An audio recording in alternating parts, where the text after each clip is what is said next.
Bonjour à tous et bienvenue dans VIP, visage inattendu de personnalité, inattendu et parfois très attendu, des années même. Et ça fait des années que je l'attendais dans cette émission.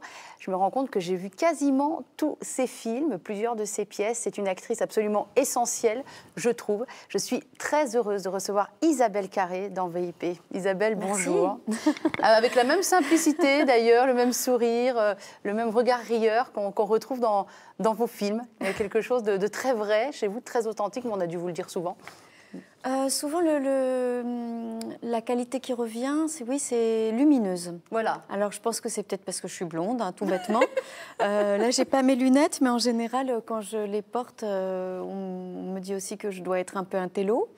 Et je pense que c'est un peu les lunettes. Enfin, on est toujours l'intellectuel et l'idiot d'un autre, hein.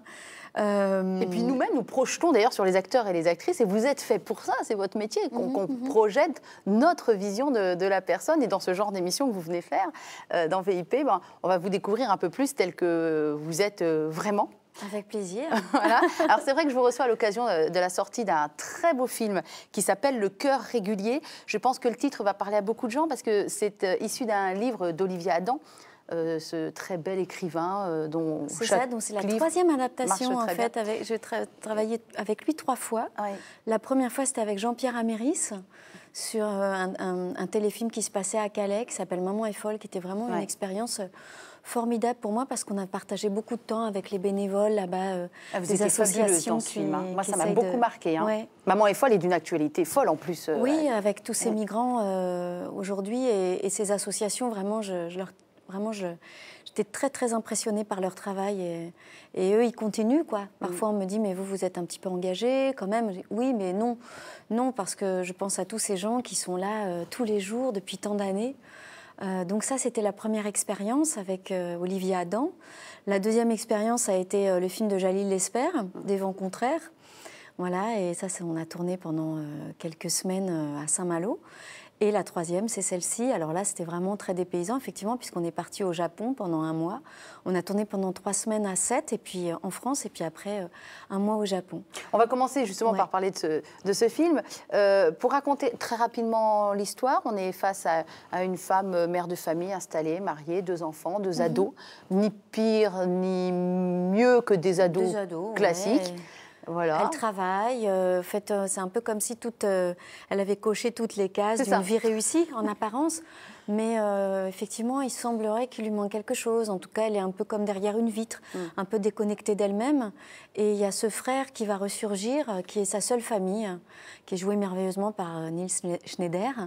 Et ce frère va l'amener dans un second temps au Japon, où elle va rencontrer un homme qui a existé, qui existe toujours, qui s'appelle Daisuke dans le film. J'ai oublié son vrai nom japonais. Yuki, quelque chose Kurosawa. comme ça. Non, c'est pas Kurosawa. C'est pas ça. Non. Mais il faut raconter d'ailleurs d'où est partie l'idée, aussi bien chez Olivia Adam que chez la réalisatrice du film, qui avait déjà aussi entendu parler de cet homme-là. Il y a des falaises magnifiques au Japon, sur une île, des falaises rouges, enfin dans une couleur. Elles sont belles, mais elles sont mortelles, et les gens viennent se suicider dans ces falaises. Voilà, et cet homme, en fait, qui est un ancien flic, a décidé de passer le reste de sa vie à sauver ses vies, à sauver ces gens candidats potentiels au suicide, à être là sur les falaises, à guetter toute la journée. Ça rejoint ce que je disais sur mon admiration pour les gens qui, voilà, quotidiennement, tous les jours, bénévolement, se donnent, quoi, pour essayer de sauver des gens ou de les aider à en faire en sorte que leur vie soit un petit peu plus douce. Des guetteurs, des veilleurs. Des veilleurs, ouais, voilà. Et cet homme, c'est ça. Et alors, Vania d'Alcantara a été la réalisatrice du film, ouais. A été rencontrer cet homme et voilà, il s'est inspiré de sa vie, tout comme Olivia Adam. Ce qui est très beau, c'est que quand il était policier, d'ailleurs c'est dit dans le film, il ne ramassait que des cadavres et il a décidé d'intervenir avant. Il a sauvé plus de 200 vies, cet homme-là, juste en allant prendre la personne juste avant qu'elle saute, en lui parlant, en l'écoutant. Et comme c'est très bien dit dans le film, personne n'a envie de mourir en réalité. Oui, en donnant le temps aux gens, en les accueillant chez lui. Maintenant, ça s'est agrandi et il y a plein de personnes qui travaillent pour lui et qui l'aident à faire ça, à faire cette œuvre-là. Mais effectivement, il y a aussi une comédienne qui était merveilleuse dans le film, qui s'appelle Nana San, qui a été le rencontrer aussi. Moi, j'ai pas pu, j'aurais adoré le rencontrer, cet homme, mais moi, je trouve que ce thème est vraiment merveilleux, quoi. Pourquoi il y a des gens qui passent à côté comme ça et d'autres qui ont cet altruisme, qui ont cette générosité de penser qu'une vie, c'est aussi précieux que ça, qu'on peut y consacrer tout son temps, toute sa vie.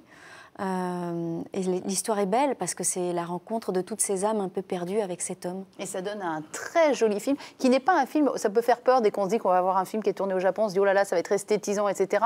C'est loin d'être que ça, c'est très joli à voir mais c'est loin d'être que ça. On est vraiment dans la patte humaine, vraiment. Et les acteurs, que ce soit français ou japonais, moi j'ai tous trouvé impeccables, vraiment. Oui, mais... parce que c'est pas le Japon de carte postale qu'elle a voulu loin montrer. de là, c'est même presque décevant au départ, c'est pas le Japon auquel on s'attend. C'est un Japon très authentique, rural, voilà. Très beau dans effectivement ces falaises rouges là, c'est presque comme une peau quoi. On voit toutes ces stries, c'est vraiment spectaculaire.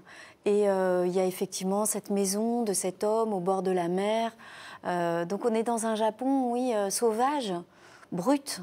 En même temps, il y a ces temples magnifiques. Enfin, on fait un vrai voyage. Mais c'est pas le voyage aussi. Oui, spirituel. Voilà, c'est ça. C'est plus un Japon intérieur. Voilà.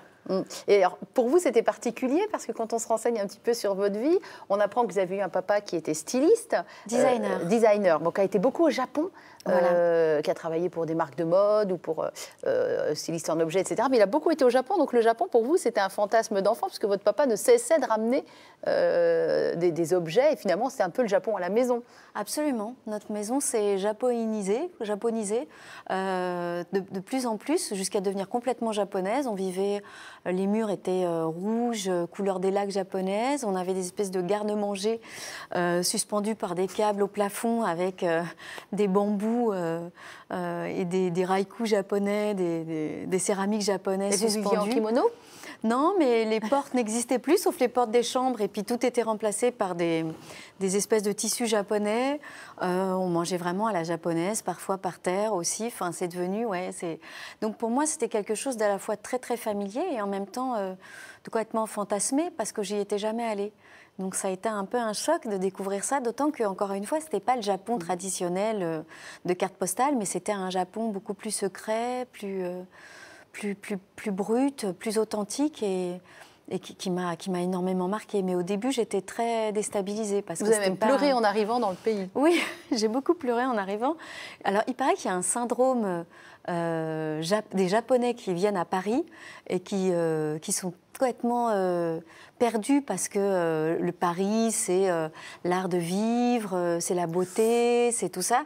Et évidemment, on ne parle pas des Parisiens, en fait. Ça serait ça, mais sans les Parisiens. Et moi, je pense que j'ai eu un peu le truc inverse, c'est-à-dire, oui, d'avoir eu tellement d'images du Japon. Et puis, bon, il faut dire aussi qu'on a passé 3 jours sur ces falaises à jouer avec la vie et la mort. Donc ça aussi, c'était pas très rassurant, d'où peut-être les larmes qui me sont venues au début. Et puis ensuite, je me suis vraiment plu là-bas. Vraiment plu là-bas, pour ce que vous disiez, notamment les acteurs japonais. J'ai trouvé complètement incroyable. On parle beaucoup des acteurs américains, de la méthode de Lee Strasberg, des acteurs russes avec la méthode Stanislavski, et j'en passe. Mais vraiment, les acteurs japonais, on parle très peu de leur façon de travailler, de leur méthode. On sait que, oui, s'ils font des bouquets de fleurs, ça devient un art. Des pliages, c'est pareil, ça devient quelque chose d'extrêmement poussé. Et j'ai retrouvé ça vraiment dans le jeu, une implication, une façon d'être... Dans l'intériorité. Une vraie... Oui, et puis complètement disponible. C'était très, très touchant de voir ça. On va regarder la bande-annonce, Isabelle Carré, de ce très beau film, Le cœur régulier. T'es où, Alice, putain? T'es où, ma sœur? Mon Alice, elle est où? Moi, je suis en train de faire ma vie loin d'ici. Toi, tu restes là coincé dans ta petite vie parfaite. Ma petite vie parfaite?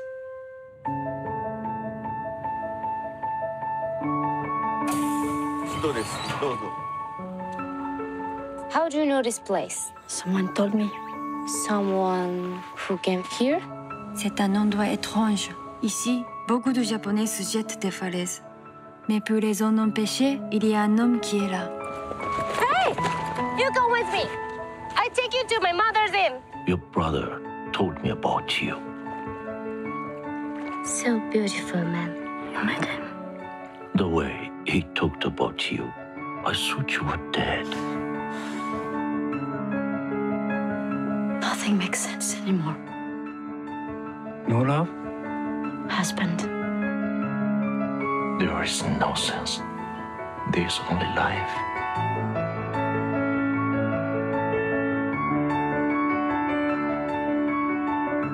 Take good care of yourself. どうもありがとうございました。How do you know someone is ready to leave? You will know.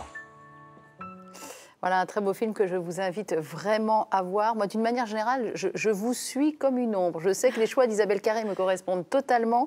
On avait reçu il y a quelque temps Jean-Pierre Améris ici pour Marie Heurtin, film dans lequel vous aviez joué. C'était l'année dernière. Moi, j'avais adoré parce qu'il m'avait donné l'occasion d'apprendre la langue des signes. Ouais. Et ça, quel cadeau, quoi. J'ai vraiment aimé comme une danse. Et c'est une langue vraiment à part entière, très riche, très belle. Et l'histoire était aussi très touchante. Ouais. J'ai eu beaucoup de chance de travailler avec lui. On a reçu aussi Anne Fontaine il y a peu de temps. C'est forcément. Donc elle est venue présenter Les Innocentes, mais avec vous, elle avait fait un grand film. Avec Benoît Poelvoorde. Avec Benoît Poelvoorde, qui était aussi dans un tout autre style. Mais alors plus anxiogène. Très beau film aussi, mais plus inquiétant. Oui, on explorait une part plus sombre aussi. Oui, mais j'avais beaucoup aimé cette relation. Pourquoi cette femme, et ça existe, a cette espèce d'admiration, répulsion pour un meurtrier, enfin un homme qu'elle pense peut-être être un meurtrier. Et il paraît qu'il y a beaucoup de femmes qui écrivent comme ça dans les prisons à ces hommes. Moi, c'est un mystère pour moi. C'est Courage Fillon, je veux les fuir, je ne veux pas en entendre parler. Et pourquoi cette espèce d'attirance? C'était assez étonnant de jouer ça.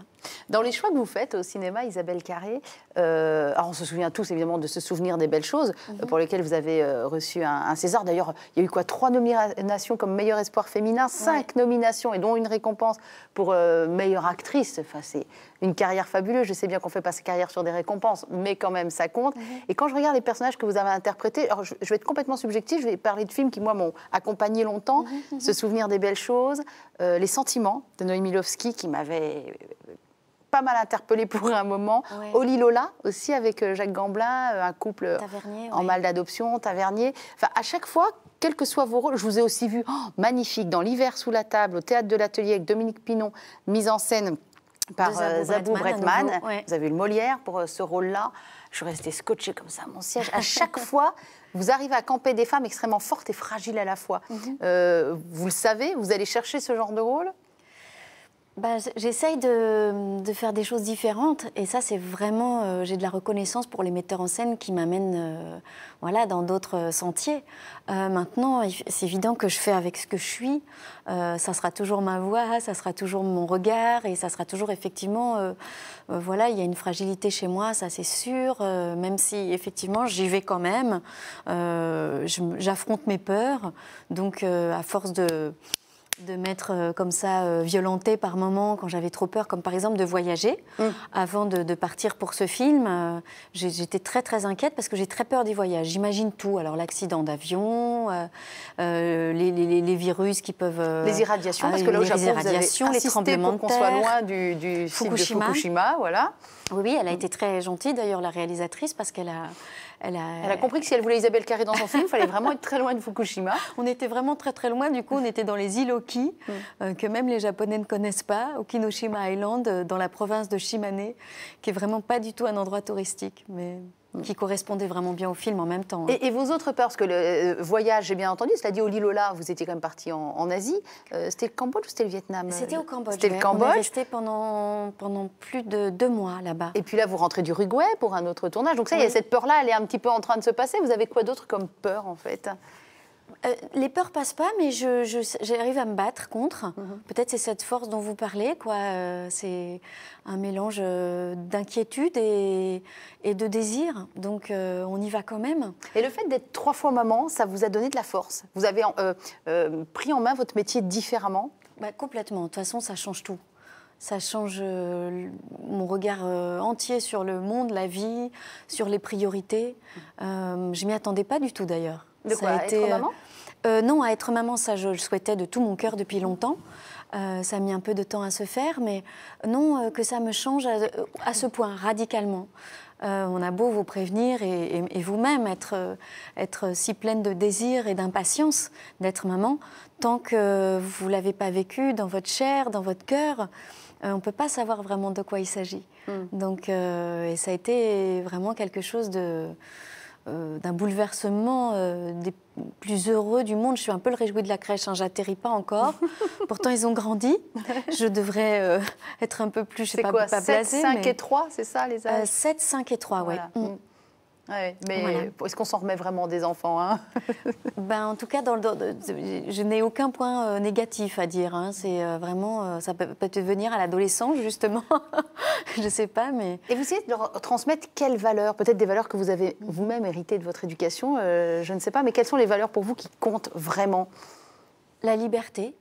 J'espère qu'ils vont Gros être... mot valise, ça. ouais, Liberté. j'espère qu'ils vont être libres dans leur choix. Vous l'êtes, vous, même? J'ai l'impression que c'est toujours quelque chose qui a à gagner, mais que oui, j'ai une chance en fait par rapport à la place dont vous parlez où je suis dans mon métier, d'être libre dans le sens où je peux vraiment faire des choix qui me plaisent et en même temps de ne pas être étouffée ou trop envahie par une reconnaissance trop forte. Je veux dire, dans la rue, ça se passe bien. Et voilà, et aussi certains rôles qui pourraient trop m'exposer. Non, j'ai une bonne place. Et cette place me rend libre. Ouais. Vous avez des rôles qui vous ont fait grandir plus que d'autres? Forcément, alors là, je mélange tout, hein, que ce soit le cinéma grand public, le film d'auteur, le théâtre, alors, la si télévision. On parle de choix, c'est vraiment ça que je cherche. C'est vraiment ça que je cherche, et c'est des expériences en fait humaines que je recherche davantage que des rôles pour progresser dans mon jeu. Ça, oui, d'une façon ou d'une autre, mais c'est plus l'expérience de vie, c'est voilà, l'apprentissage de la langue des signes. Ça, c'était une sacrée expérience de vie.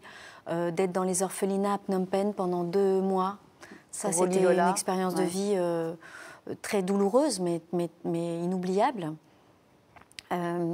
Ce film dont on parlait avec Jean-Pierre Améris aussi, à Calais, où j'ai pu découvrir moi-même ce que c'était que la jungle, dont on parle tant. Voilà, ça c'est des mots, hein, mais quand on est sur place, on se rend compte effectivement de ce que ça représente. Et Le Cœur régulier, qui est un film qui est quand même très en silence. Il y a une omniprésence de 2 éléments, le silence et l'eau. Et le silence est assez impressionnant. Et on se dit, enfin moi je regardais ce film et je me dis, ce film arrive à point nommé à l'âge qu'a Isabelle Carré avec la carrière qu'elle a. Enfin, je trouvais, ça c'est mon avis à moi. C'était vraiment un désir que j'avais d'être dans un jeu plus intérieur. J'ai un côté bon élève, donc je veux absolument que le metteur en scène soit content de moi. Donc je suis prête à, comment dire, à forcer un peu les choses pour ça. Si, par exemple, il y a marqué, alors là, dans cette scène, il faut pleurer, et que moi, je le sens pas comme ça, je le sentirais peut-être un peu avant ou après. Je me force un peu, et du coup, parfois, je trouve, enfin, c'est mon avis, que mon jeu peut être un peu poussif ou un peu volontariste. Un peu outré de temps en temps aussi? Oui, j'ai l'impression que on a tous une marge de progrès, et parfois j'ai l'impression que je suis toujours à côté de la cible, quoi. Bon, mais ça, je pense que tous les acteurs connaissent ça, c'est-à-dire que c'est très difficile de objectivement être content de soi, quoi. Mais là, dans ce film-là, ce qui m'a plu, c'est justement le rapport que le metteur en scène avait vis-à-vis de moi, c'est-à-dire vraiment de me laisser naviguer, de ne pas mettre de pression. Elle fait beaucoup de méditation, en fait, et elle a un côté d'appliquer ça complètement dans sa vie.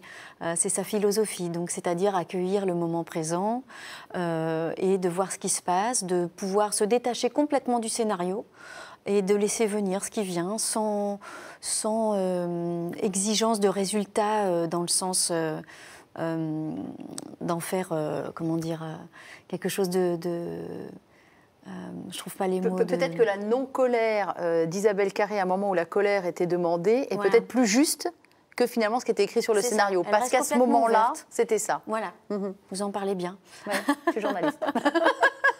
J'ai été touchée par le film. Dans le sens de performance, voilà, c'est le mot que je cherchais. Elle ne cherchait pas du tout la performance. Elle cherchait vraiment à ce qu'on soit en totale sincérité par rapport au moment présent.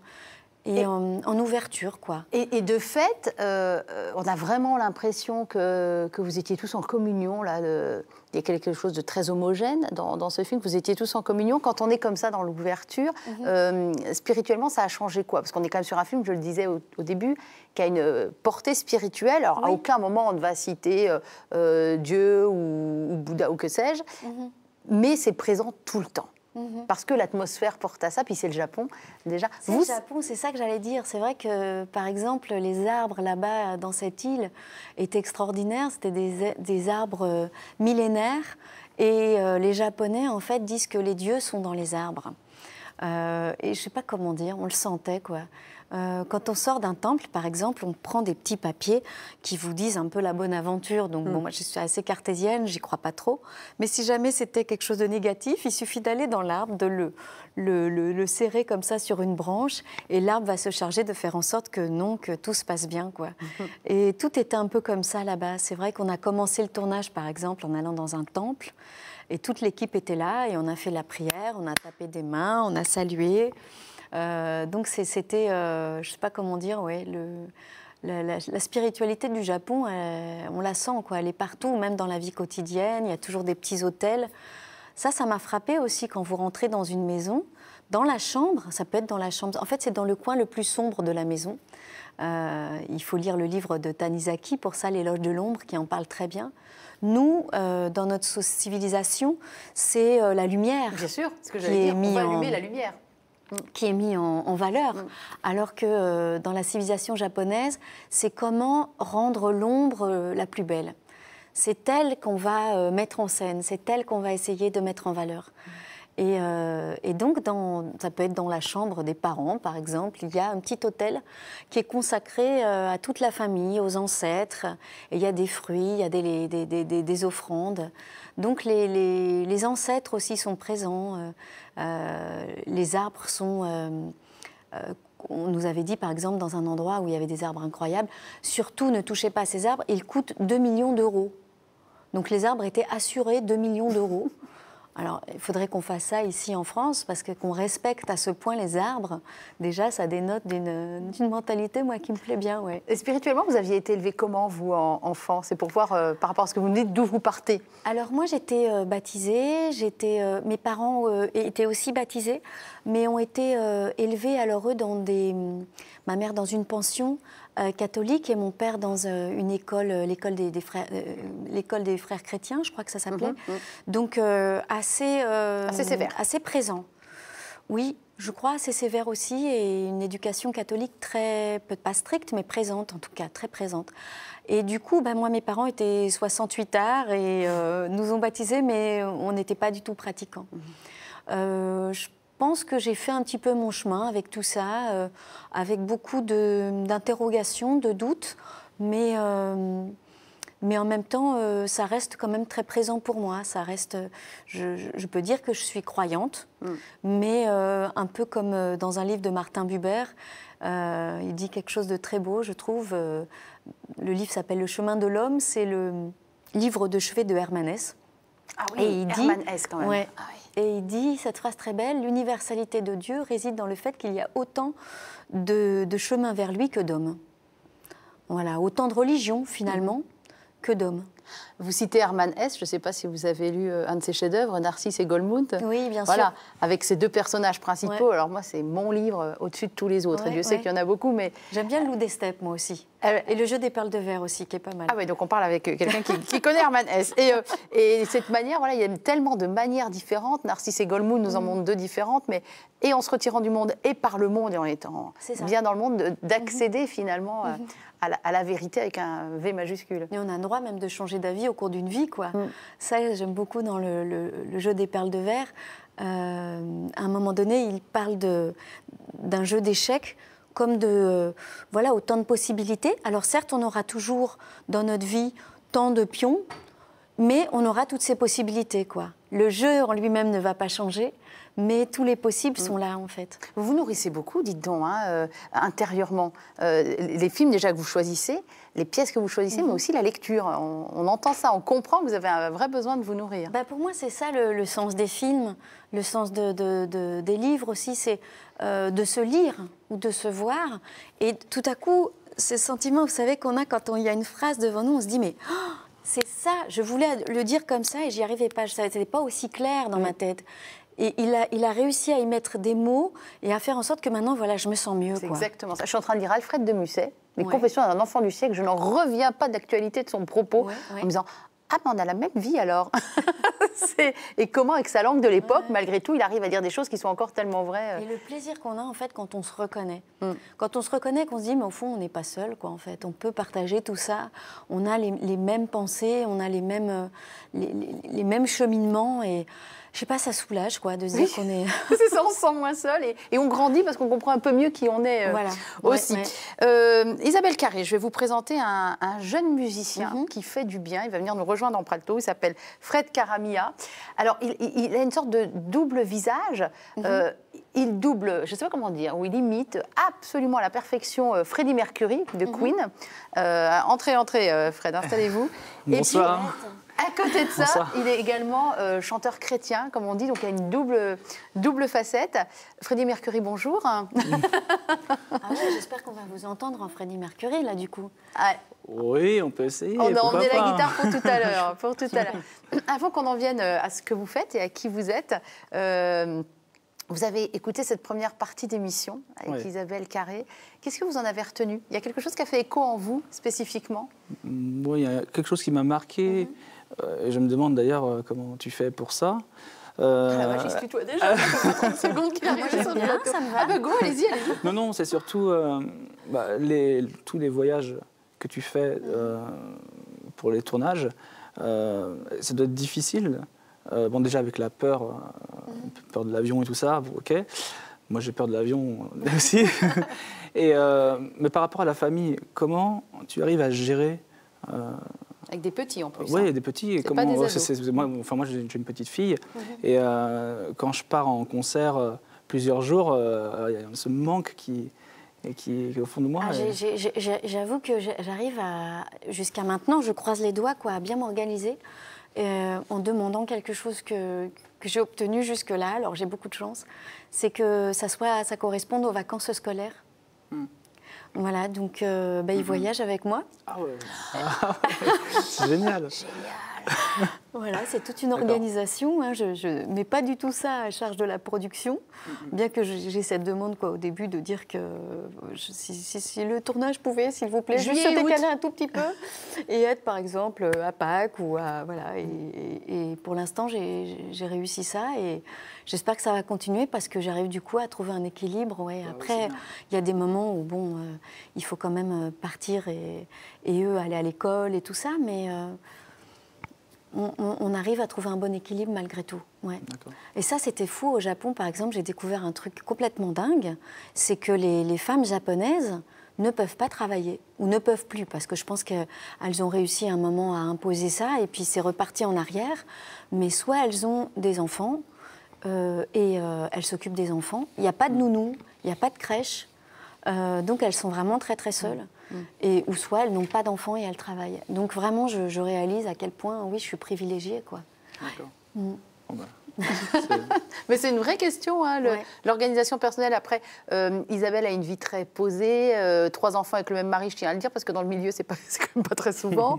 Voilà, une vie qui est la base arrière, qui est le socle indispensable, qui est même j'imagine. hein, parce qu'en dehors du travail, la vie en société, c'est réduit à une peau de chagrin, parce que je préfère profiter justement de ces moments-là en famille, et moi ça me compte, donc c'est pas du tout... C'est la vie d'artiste, ça, que vous avez choisi, mon cher Fred. C'est clair. Comme chanteur. Bon, on va peut-être pas commencer par Queen, on va commencer par votre côté chanteur chrétien. Nous, on vous a découvert parce que vous avez fait une chanson pour les JMJ de Cracovie qui arrive donc là, en Pologne, c'est bientôt, c'est juillet. Vous nous expliquez un petit peu la genèse de cette chanson. On va voir, il y a tout un clip, on regardera ça dans quelques secondes. Mais expliquez-nous un petit peu comment vous en êtes arrivé déjà à faire de la musique chrétienne. Alors, en étant chrétien déjà. Non, ça fait à peu Oui, près... alors ça peut aider, effectivement. Ouais, ça peut aider, c'est sûr. Non, mais en fait, ça fait à peu près 5 ans que je suis devenu chrétien. J'ai été baptisé quand j'étais petit, mais je n'étais pas vraiment dans la foi. Enfin, je n'allais pas à l'église le dimanche. On ne parlait pas de foi et autour de moi, personne n'était croyant. Sauf la famille, mais les amis à l'école, voilà, il n'y avait rien de tout ça. Qu'est-ce qui s'est passé il y a 5 ans? C'est un moment dans la vie où ça n'allait pas très bien. Et je me posais plein de questions sur le sens de la vie, pourquoi mourir, pourquoi faire tout ce qu'on fait alors que tout passe, on perd tout, enfin, l'argent, une maison, enfin tout passe. Et donc je pétais un câble intérieurement.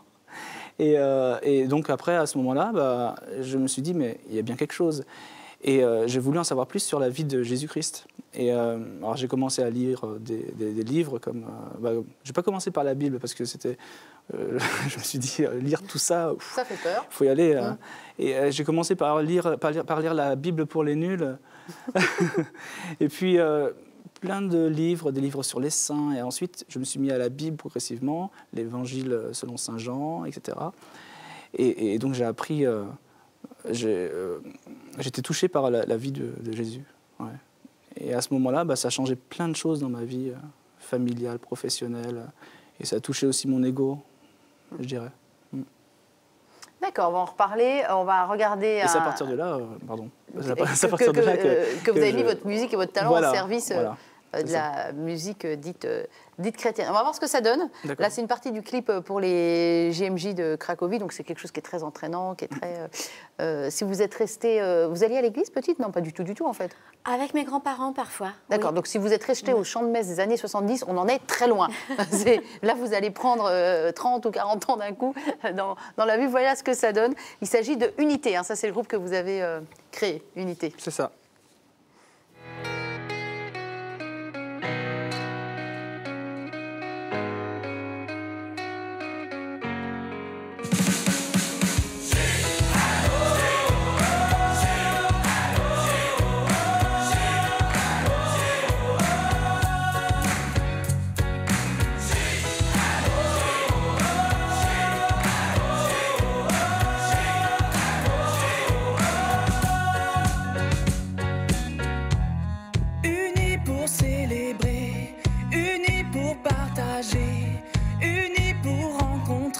JMJ sont arrivés, ensemble pour louer, ensemble pour prier, ensemble pour chanter. Les JMJ sont arrivés.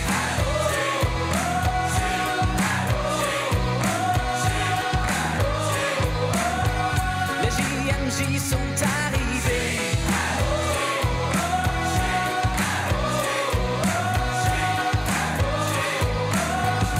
JMJ sont arrivés.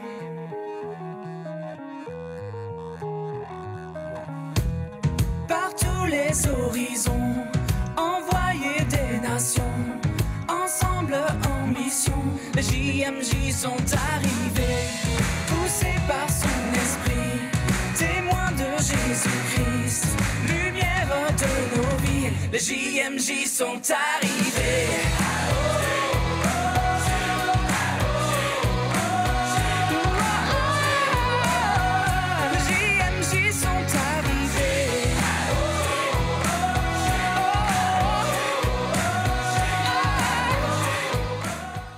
Voilà, vous allez voir, ça va cartonner. Il faut avoir fait les JMJ une fois dans sa vie. Je pense que vous ne les avez jamais faites. Oh, écoutez, moi j'ai fait Rome en 2000. C'est une expérience. Mais alors, chrétien, pas chrétien, c'est pas grave.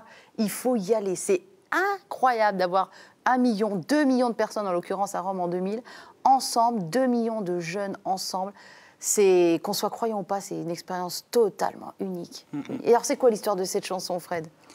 En fait, j'écrivais des chansons. Je commençais à écrire des chansons chrétiennes.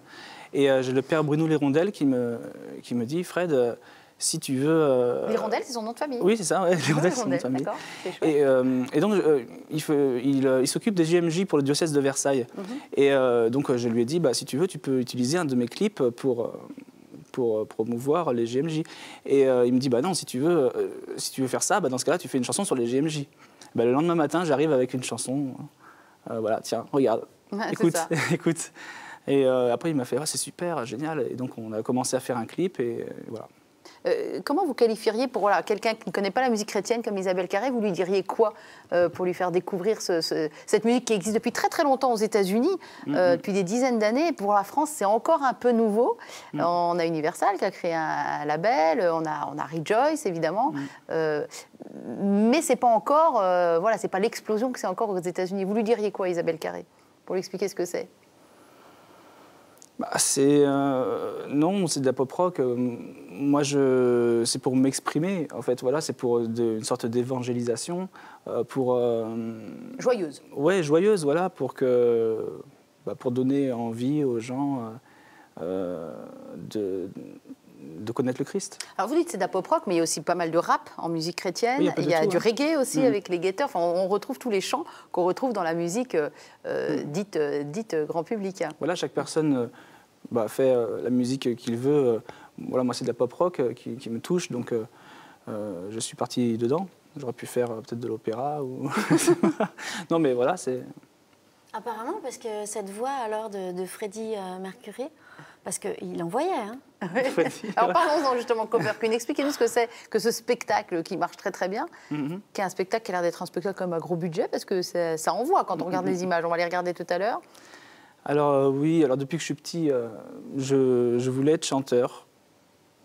Et bon, j'arrivais pas à chanter. Alors, elle voulait être danseuse, elle s'est complètement plantée. Je voulais être danseuse, moi. Bah oui. Mais j'étais pas douée, j'ai commencé trop tard.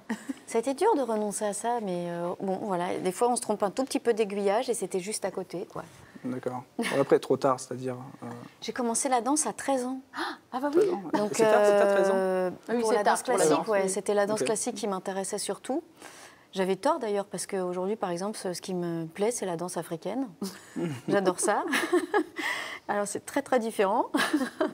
Mais j'ai l'impression que c'est un petit peu plus... On parlait de liberté.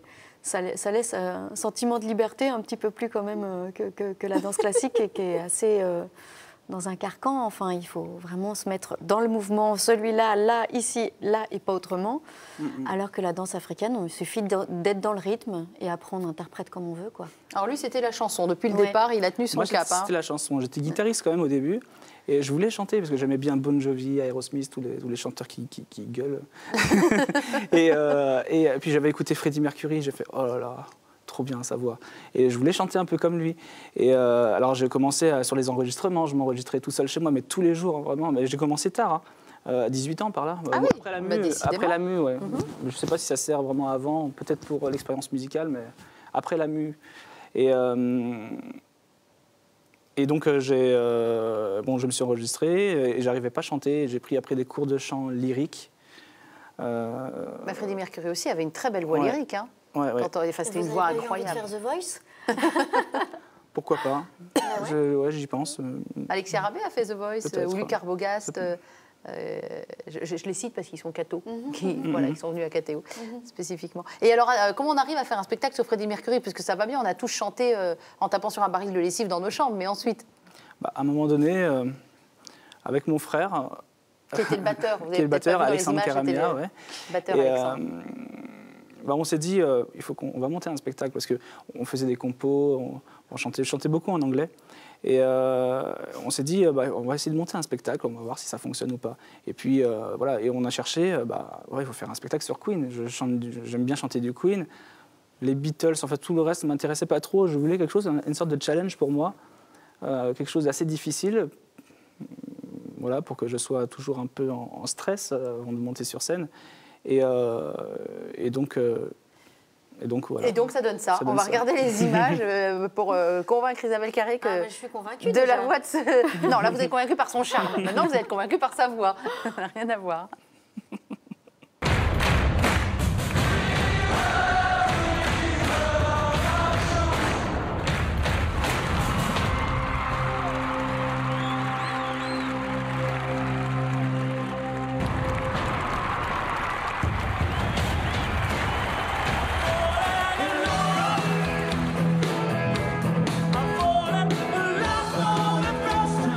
This time I know it's for real.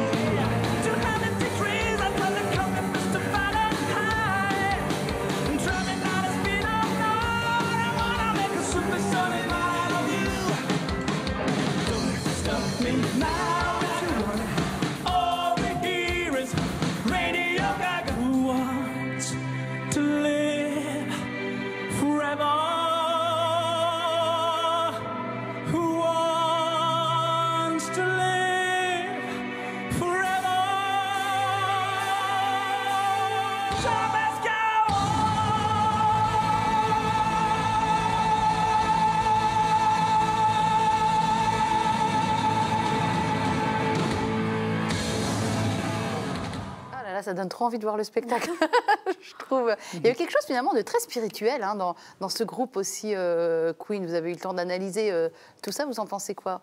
De spirituel. Oui, il y avait quelque chose de l'ordre de l'unité spirituelle dans ce groupe-là et dans certaines chansons aussi. Show Must Go On, non, ça vous parle pas plus que ça? Le spectacle doit continuer. Non, il trouve pas, lui, il chante. Un peu bof. Non, pas trop spirituel, plus ce que je fais maintenant avec Unité, je dirais, mais... Vous faites aucun pont entre ce que vous faites avec Unité et Queen? Bah, peut-être que je montre que je suis chrétien sur certains spectacles. Voilà, je me petite croix. Non, mais c'est plus... Il y a quelque chose de l'ordre de la communion, moi je trouve, quand on regarde comme ça, là, les images. C'est vrai qu'il y a une communion entre nous, parce qu'on se connaît, voilà, on est soudés dans le groupe, ça fait longtemps qu'on fait ça fait 10 ans. Et à ce niveau-là, oui. Et puis, à chaque concert, voilà, moi, je fais toujours ma prière. Avant de... Oui, avant de monter sur scène. Anne Romanoff aussi, elle fait ça avant de monter sur scène. Ah oui, c'est important. C'est l'Esprit Saint qui guide, qui me guide en tout cas. Ça vous parle quand vous avez un jeune homme à côté de vous qui vous dit c'est l'Esprit Saint qui guide mais pas sur scène? Ça, vous trouvez qu'on flotte? Je comprends très bien, pourquoi pas. Et puis Queen, oui, c'est la tolérance, donc ça va avec ce que vous racontez.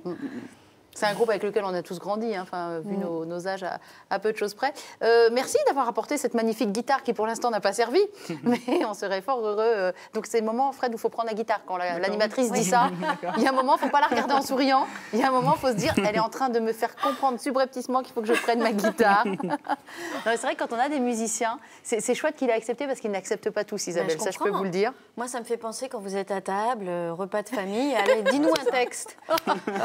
Bof. On vous fait le coup. Et qu'est-ce que vous Ça faites arrive alors? des fois. Un poème de Paul Éluard? J'ai des petits poèmes, voilà, comme je vous ai fait tout à l'heure pour faire le 1-2, plutôt que 1-2, 3, 4, 5 pour le son. Paris-Lyon-Marseille. Un petit poème, c'est sympa, mais en même temps, des fois, je sais pas, c'est comme ça, la demande, là, c'est... C'est dur, hein, c'est comme pour un comédien. Enfin, on est de tout cœur avec toi. Oui, on va être d'abord de tout cœur avec Isabelle. Donc, il se prépare. Isabelle va nous faire un petit Paul Éluard. Qu'est-ce que c'était tout à l'heure? Un petit Paul Éluard, c'était joli. Ah, bah alors, attendez, alors, lequel?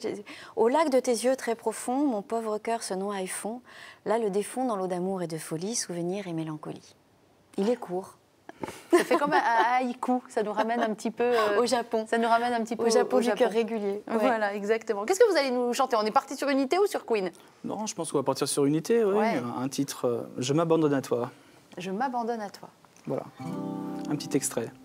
Je m'abandonne à toi, ta présence dans ma vie, mon Dieu, mon roi. Je m'abandonne à toi, quoi qu'il advienne, j'ai confiance en toi. Plus fort que nos peurs, plus fort que la mort, plus fort que les souffrances en nos corps, plus fort que les ténèbres, plus fort que la haine, plus fort que la tiède dans nos cœurs. J'ai peur de ton absence, j'ai soif de ta présence et je m'abandonne à toi. Ta présence dans ma vie, mon Dieu, mon roi. Je m'abandonne à toi. Quoi qu'il advienne, j'ai confiance en toi. J'ai confiance en toi. J'adorerais pouvoir jouer de la guitare comme ça. Ah mais attendez, il y a la voix qui va bien aussi. Hein. Vous avez une voix très moderne, je trouve très jolie et très très moderne. Merci. Très très douce. Et on sent la puissance. Hein. Enfin, je sais pas si... Oui, bah, on a vu tout à l'heure. Oui. Douceur et puissance. Et moi, ce que j'aime dans les chansons comme ça, des chanteurs chrétiens, c'est que c'est des chansons d'amour. On pourrait chanter ça à son mari, par exemple. Oui, c'est vrai. Ça marche parfaitement.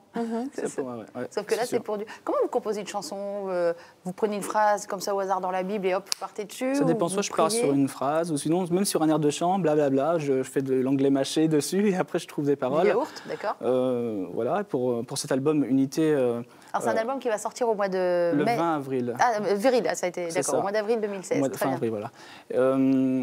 Bon, j'ai écrit les chansons avec le père Bruno Lirondelle aussi, Toujours. qui a écrit la plupart des paroles. Voilà. Moi aussi, Après, je chante bien en yaourt.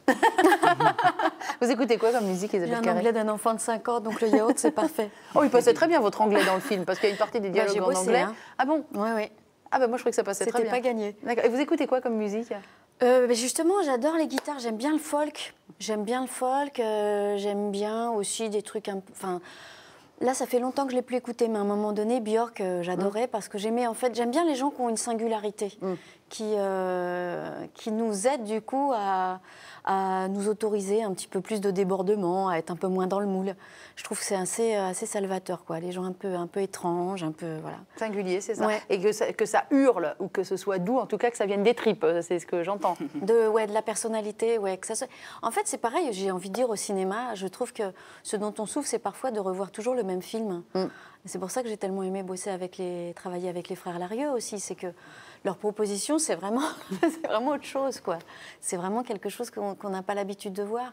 Donc l'originalité, voilà. Et il y a une place pour ce cinéma-là, parce que quand on voit donc Marie Heurtin, dans lequel vous avez tourné de Jean-Pierre Améry, c'est quand même quelque chose qui n'est pas très commun. Combien vous m'avez dit, 300 000 entrées vendues dans 28 pays, c'est ça? 28 pays, je crois bien, oui. Je reçois régulièrement les ventes internationales, ils m'envoient ça. C'est énorme, hein. C'est énorme. Je ne sais pas si les gens se rendent compte, mais c'est énorme. C'est énorme, et en plus dans des endroits...